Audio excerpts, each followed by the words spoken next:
Et comme tous les lundis sur Europe 1, bonjour Philippe Val. Bonjour Dimitri, bonjour à tous. Alors Philippe, vous êtes à distance, vous savez pas ce que vous ratez, mais vous avez choisi de nous parler ce matin de votre amour des journaux. Voilà.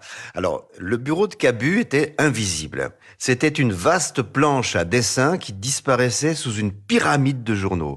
Elle partait du sol et engloutissait la table pour faire un tas qui ressemblait au Massif central. Quand je lui demandais s'il n'avait pas vu passer un article sur la pêche aux moules ou sur Martin Luther King, il disait « Si, attends !» Un peu comme un homme grenouille, il brassait dans son océan de papier et ressortait triomphant avec l'article recherché. Et c'est avec Cabu, Philippe, qu'est née votre passion pour la presse.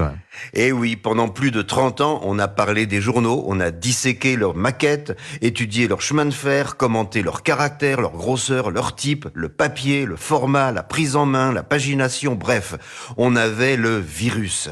Et je l'ai gardé et j'écoute toujours avec attention la revue de presse d'Olivier qui me donne un avant-goût de ce que je vais découvrir dans les journaux du jour. Les gens qui ne lisent pas les journaux ne savent pas de quel plaisir ils se privent. Mais alors Philippe, est-ce que vous aimez tous les journaux ?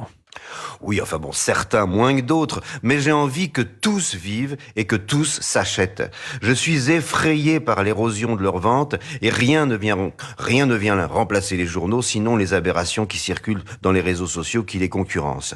Nos libertés doivent tout au large spectre de la presse qui va de l'humanité à valeurs actuelles, et la disparition d'un titre est une mauvaise nouvelle pour chacun d'entre nous, quelle que soit son opinion politique. Je vous trouve bien indulgent ce matin, Philippe, ça vous ressemble pas ? Oui, non, mais attendez, j'ai pas fini. Il y a quand même un gros problème dans la presse en France. C'est le magistère moral que fait régner le quotidien Le Monde sur l'ensemble des médias et notamment des médias de service public. Le journalisme est une caricature dont le Vatican autoproclamé est Le Monde. Chacun s'accorde, bon gré mal gré, à considérer que Le Monde est le journal de référence. Or, c'est une imposture. Le Monde ne mérite en aucune façon ce statut de journal de référence, à moins de considérer qu'être frontalement pro-palestinien, discrètement trotskiste, délicatement woke, confère à un titre de presse une hauteur morale à laquelle chacun doit se référer. Mais alors, pour résumer, Philippe, vous aimez tous les journaux sauf le journal Le Monde ? Non, pas du tout. Je suis un fidèle lecteur du Monde qui compte dans sa rédaction des journalistes pour lesquels je nourris sincèrement estime et admiration. Je peux lire avec curiosité un journal dont les articles sur Israël relèvent plus des vociférations de Mélenchon que d'un reportage d'Albert Londres. Mais le passage d'Edoui Plenel à la direction de la rédaction a eu sur Le Monde l'effet de la myxomatose chez les lapins. On peut tout à fait voir Le Monde avec des yeux rouges et souffrir de constipation, mais alors il faut renoncer à être le journal de référence.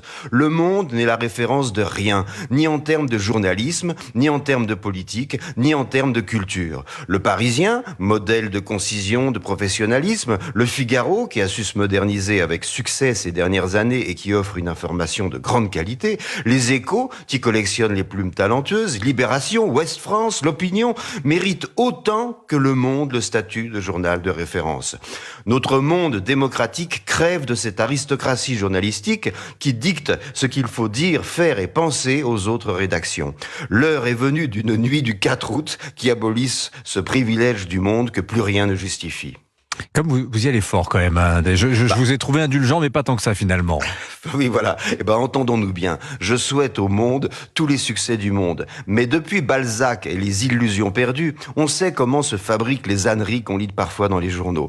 Rappelons-nous ce reportage de Plenel dans Le Monde en 1991, accusant Mitterrand d'être financé par les cartels panaméens de la drogue. C'était une très très grosse ânerie. Eh bien, nous avons tout à gagner à perdre nos illusions. Le Monde n'en publie pas moins que les autres. Signature Europe 1, Philippe Val. Merci beaucoup Philippe.